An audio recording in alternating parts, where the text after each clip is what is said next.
मल्ल युद्ध करते करते गदा युद्ध चलने लग गया और भीम ने अपने बल से और अपनी गदा के प्रहार से दुर्योधन की जंगा को तोड़ दिया।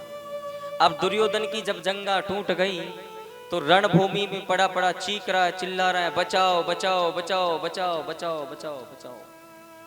लेकिन एक बात नोट कर लेना मेरी, टिट फॉर टैट, जैसा तुम कर रहे हो वैसा तुम्हारे साथ निश्चित होगा। कर्म का चक्कर कभी खाली नहीं जाता है। हाँ, अगर आज हम बुरा कर रहे हैं ना किसी के साथ, तो कल तुम्हारे साथ बुरा होगा, तुम तैयार हो जाओ उस चीज के लिए। ये मत कहना भगवान ने मेरे साथ बुरा कर दिया, पर आज तुम अच्छा कर रहे हो ना, भले ही कल तुम्हारे साथ बुरा हो जाए प्यारे, लेकिन परसों के रोज अच्छा ही होगा तुम्हारे साथ।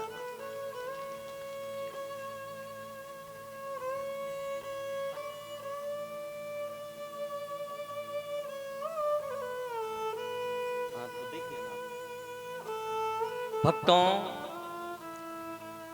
दुर्योधन जब रणभूमि में पड़ा पड़ा चीख रहा चिल्ला रहा है, और इसकी मृत्यु का एक कारण है, जिस दिन इसके जीवन में खुशी और गम, दुख और सुख एक साथ आ जाएंगे, उस दिन इसकी मृत्यु हो जाएगी। अब भक्तों, चीखने लगा चिल्लाने लगा तो उसका एक मित्र था, अश्वत्थामा, ब्राह्मण पुत्र अश्वत्थामा, अर्थात गुरु द्रोणाचार्य जी के पुत्र अश्वत्थामा। अश्वत्थामा आए और आकर के अपने मित्र से पूछा, अरे मित्र, ये तुम्हारा हाल किसने किया? उन्होंने कहा, देखो ये मेरा हाल भीम ने किया है, अगर आप मेरे सच्चे मित्र हैं तो आप जाइए और पांचों पांडवों का सूर्य अस्त से पूर्व पहले आप पांचों का मस्तिष्क काट कर लाकर मुझे दीजिए, तो आप मेरे मित्र हैं, वरना मित्र नहीं। एक बात नोट कर लो, अगर किसी को परखना है, हाँ, किसी को अपना देखना कि मेरा एक नहीं है, तो चार चीजें तुलसीदास जी महाराज श्री रामचरितमानस में कहते हैं, इन चार चीजों को आप परखिए, हाँ, कि अपनी है कि नहीं है। धीरज, धर्म, मित्र और नारी, आपद काल परखियो चारी। इन चार चीजों को कब परखें? जब आपके जीवन में दुख आ जाए, संकट आ जाए, तब आपने परखे कि अपने हैं कि नहीं है, वरना झूठा दिखावा तो दुनिया करती है प्यारे। हाँ,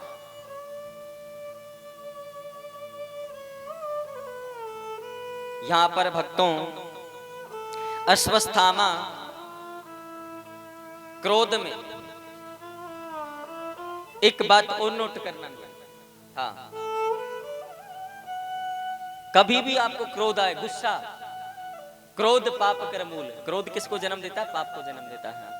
आपको कभी भी क्रोध आए, कभी भी आता, मुझे भी ऐसी कोई बात नहीं, बहुत भयंकर आता है, लेकिन मुझे गलत चीज में आता है, ऐसा नहीं आता फालतू। कभी भी क्रोध के अंदर फैसला मत लेना कि मुझे ये करना है। यहां पर अश्वत्थामा ने क्रोध के अंदर फैसला लेकर के पांचों पांडवों को तो मारना भूल गए और पांडवों के पुत्रों का मस्तक काट कर ले आया। क्रोध ने गलत काम करा दिया। गुस्सा कभी भी अच्छा काम नहीं करवाता है। दूसरी बात क्या है तो नोट करना मेरी बात। एक तो क्रोध में कभी भी आपको फैसला नहीं लेना, डिसीजन नहीं लेना कि ये करना है। एक आपको कोई ज्यादा इज्जत देने लग जाए, आपको कोई ज्यादा प्रेम देने लग जाए, आपको कोई ज्यादा भावना देने लग जाए, तो कभी भी उसे प्रॉमिस मत करना, वचन मत देना कि मैं तेरे लिए जान दे दूंगा, मैं तेरे लिए वो कर दूंगा, मैं तेरे लिए वो कर दूंगा। परिणाम क्या निकला? महाराज दशरथ ने कैकेयी को वचन दिया था प्रेम में कि मैं तुम जो मांगो मैं तुम्हें 2 वचन देना चाहता हूं, मांगिए क्या चाहते हैं। तो मांगा क्या? तापस वेश विशेष उदासी, 14 वर्ष राम वनवासी। प्यारे नोट कर लेना, गुस्से में कभी फैसला मत लेना, और कोई कितना ही भाव दे, कितना ही प्रेम दे, आप उसे वचन मत देना, प्रेम से बोलना पड़ेगा, परिणाम उल्टा निकले, जोर से बोलना पड़ेगा, ऐसे नहीं थोड़ा और जोर से। हाँ, वैसे जनसंख्या धीरे धीरे बढ़ रही है, बढ़ जाएगी, कोई दिक्कत नहीं। हाँ, ठाकुर जी सबको लाएंगे उठा उठा करके, चलो एसी को छोड़ो, पंखों में आओ। अब प्रभु, अब देखो हम तो आपकी सेवा में हाजिर हैं, आप घर से आते हो तो एक एक पंखा ले आया करो, 2-4 पंखा के 2-4 माताएं लाएं, 1-2 कूलर लगा दें इस पंडाल में, तो ठंडी ठंड है फिर। भक्तों, अश्वत्थामा ने गलत कार्य किया है। अब दुर्योधन दुखी हो गया जब देखा कि ये तो हमारे पांडव पुत्र हैं। हाँ, हमारा तो कोई तर्पण करने वाला पुत्र भी नहीं बचा, हमारा श्राद्ध कौन करेगा? हमारा तो पूरा पांडव वंश ही नष्ट हो गया। बहुत दुखी हो गए। खुशी किस बात की मना रहे थे कि मैं पांचों पांडवों का मस्तिष्क देखूंगा, और दुख इस बात का है कि आज पांडवों का कोई श्राद्ध करने वाला भी नहीं बचा। दुखी हो गए, इसलिए दुख सुख उसके जीवन में आ गए और उसने अपने प्राणों का त्याग कर दिया उसी भूमि में। भक्तों, अभी भी पांडवों का वंश बचा हुआ है। अभिमन्यु जो अर्जुन के पुत्र हैं, अभिमन्यु, और अभिमन्यु की पत्नी का नाम है देवी उत्तरा। क्या नाम है? उत्तरा। उत्तरा के गर्भ में एक बालक है, हाँ, और उनका नाम है परीक्षित। तो अश्वत्थामा ने सोचा कि मैं इसको भी समाप्त कर देता हूं। यहां पर जब पांडव पुत्रों का मर्दन किया अश्वत्थामा ने, तो भगवान श्री कृष्ण ने अपना रथ को तैयार किया, अर्जुन को बिठाया रथ में और अश्वत्थामा को पकड़ कर ले आए और लाकर के द्रौपदी के पास पेश कर दिया। हम पता है कैसे लोग, हम ऐसे लोग, हमारे को एक थप्पड़ मारे तो दो मारने की जल्दी कोशिश करते हैं। नहीं, वो जैसा उसके जैसे बनेंगे तो क्या फायदा। द्रौपदी ने यहाँ एक बहुत सुंदर भाव दिया है भागवत में, मेरी मां, आपके साथ कोई बुरा कर रहा है ना तो आप चिंता न करिएगा। आपके साथ कोई बुरा कर रहा है तो आप चिंता न करिएगा। आपसे हिसाब नहीं होता है तो आप चिंता मत करिएगा। मेरा ठाकुर बैठा है जो पूरा ब्याज समेत आपका हिसाब करेगा। हाँ, चिंता मत करना बिल्कुल भी। आप तो बस उस पे छोड़ देना कि प्रभु मैं कुछ नहीं करूंगा, इसने गलत किया है, आप दोगे सजा, मैं नहीं दूंगा। भक्तों, अश्वत्थामा ने माता उत्तरा के गर्भ पर ब्रह्मास्त्र चलाया और उस ब्रह्मास्त्र से वो गर्भ जलने लगा। तब भगवान श्री कृष्ण उस गर्भ के अंदर जा करके, उत्तरा संसार की पहली स्त्री हैं जिसके गर्भ में भगवान अंदर गए और उस राजा परीक्षित को बचाए, उस चक्कर से बचाए और उस अग्नि चक्कर से बचाकर बाहर निकले। और बाहर निकलकर जब जाने लगे तो उन्हें रोकने के लिए कौन खड़ी हुई थी बताओ? भागवत सुनिए तो बताओ। कोई नहीं रोकेगा भगवान को, सब स्वार्थी। काम निकल गया, अब क्या करना है? माता कुंती ने भगवान को रोका है। लगती कौन है? भुआ। हाँ, भगवान श्री कृष्ण की कौन है? भुआ। भगवान से कहने लगी, मैं छलिया तुझे जानती हूं अच्छे से, आज से नहीं बचपन से जानती हो तुझे। हाँ, माया जवनी का छंदम प्रणयम कृष्णम बादने, मैं तुझे जानती हूं, तू छलिया रहा है। हाँ,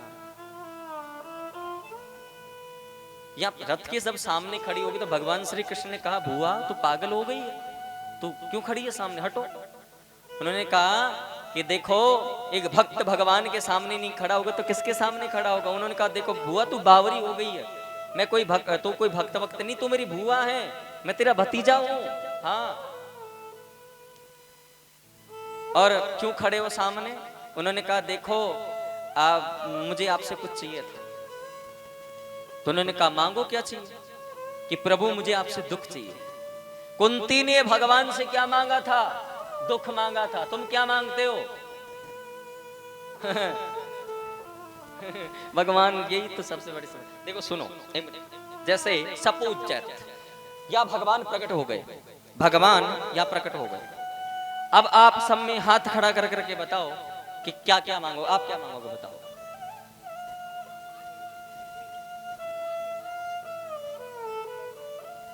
आशीर्वाद या भगवान? आशीर्वाद नहीं चाहिए ना? आशीर्वाद। आप बताइए क्या मांगोगे? यहाँ प्रकट हो गए, अब आ गए, आ गए, ये बैठे यहाँ पे हैं, सारे सुख, वाह क्या बात है। पीछे वाले मांगो मांगो, आ गए। मंदिर में भी तो मांगने जाते हैं रोजाना। आप क्या मांगोगे भैया बताओ? भगवान प्रकट हो गए सामने। भय प्रकट कृपाला दीन दयाला कौशल्या हितकारी हर्षित महतारी मणि मनहारी। भगवान प्रकट हो गए, आप बताओ क्या मांगोगे? बताओ तो, सोचो कुछ तो सोचो। अब कभी मंदिर गए हो तो कभी तो कहते हो ना मेरा ये काम बन जाए, ये बन जाए, तो आज तो मांग लो। नहीं नहीं मांगो, क्या मांगते हो, क्या मांगना चाहिए आपके हिसाब से, क्या मांगना चाहिए? खुशी, पर मांगोगे, मांगना नहीं छोड़ोगे। भगत भर देने झोली है तेरे द्वार खड़ी भगवान। मानता हूं कि भगवान पिता ही सबका पालन पोषण करता है, पर पिता से धन ही नहीं मांगना चाहिए, पैसा ही नहीं मांगना चाहिए, कपड़े नहीं मांगने चाहिए, उनकी सेवा भी मांगनी चाहिए। हाँ, भगवान से मत मांगो, इससे मांगना भिखारियों का काम होता है। हाँ, से मांगना भिखारियों का काम होता है। भक्त तो सिर्फ भगवान को ही मांगते हैं। हाँ, किसको मांगते हैं? भगवान को। कि प्रभु मुझे तुमसे कुछ नहीं चाहिए, अगर कुछ चाहिए तो तुम ही चाहिए हमें, आप ही चाहिए हमें, ये मांगो। कुछ मांगने की जरूरत ही नहीं पड़ेगी। फिर मांगोगे, फिर खत्म हो गए, फिर हाथ फैलाओगे, खत्म हो गए, फिर हाथ फैलाओगे। इससे अच्छा है एक बार मांगो। यहाँ पर भगवान कुंती से कहते हैं, देखो कितने दुख उठाए तूने, तेरे पुत्र भीम को विष के लड्डू खिलाए गए, जहर के, लाक्षागृह को जलाने का षड्यंत्र रचा गया, तेरी पुत्र वधू का भरी सभा में अपमान किया गया, और अभी भी कहती कि दुख ही मांगो। कुंती ने कहा प्रभु दुख दुनिया की सबसे सुंदर चीज है। क्यों? क्योंकि दुख संसार में जब जब रहता है तब तब भगवान रहते हैं, और जब सुख आ जाता है ना जीवन में इंसान के, तो स्वार्थी हो जाता है, वो भगवान को भूलता है। नोट कर लेना, भगवान जब तक तुम्हारी मदद कर रहे हैं, जब तक तुम याद करते हो ना, तुम्हारा कोई काम सुधर गया तो याद, और बिगड़ गया तो फिर नहीं, बिगड़ गया तो याद, और सुधर गया तो अरे रहने दो, सुधर गया होगा मेरी वजह से सुधरा होगा, काम अच्छा किया। अंधे की विशेषता है, हाँ, जिस अंधे को दिखने लग जाए वो सबसे पहले उसी छड़ी को फेंकता है जो छड़ी उसका सहारा होती है। हाँ, किसको फेंकता है?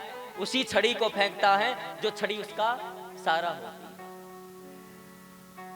वैसे ही आज के इंसान है मेरी माँ, सबसे पहले संसार में उसे ही दूर कर देते हैं, उसको ही छोड़ देते हैं, उससे ही दूर हो जाते हैं जो उसका सबसे बड़ा विश्वास, उसका सबसे बड़ा सहारा होता है। प्रेम से बोलना पड़ेगा, जोर से। ये कुंती से भगवान कह रहे हैं। हाँ, कुंती ने दुख मांगा है, आप भी दुख मांगिए। हाँ, दुख में सुमिरन सब करे, सुख में करे न कोई, और जो सुख में सुमिरन करे दुख काहे को। हाँ, दुख भी मुझे प्यारे हैं, सुख भी मुझे प्यारे हैं, किसे छोड़ू मैं भगवन, दोनों ही तुम्हारे हैं। हाँ, मैं तो भगवान से एक ही चीज कहता हूं, प्रभु अगर कुछ देने का सामर्थ्य है तुम्हारे अंदर, अगर कुछ देने का सामर्थ्य है तुम्हारे अंदर, तो मुझे जब तक संसार में जियो मुझे दुख ही देना प्यारे, क्योंकि तेरा ये दुख दिया हुआ है ना, इस दुनिया की खुशी से बढ़कर अच्छा लगता है। प्रेम से बोलना पड़ेगा। हाँ, ऐसे नहीं, जोर से, जोर से, और जोर से बोलना पड़ेगा।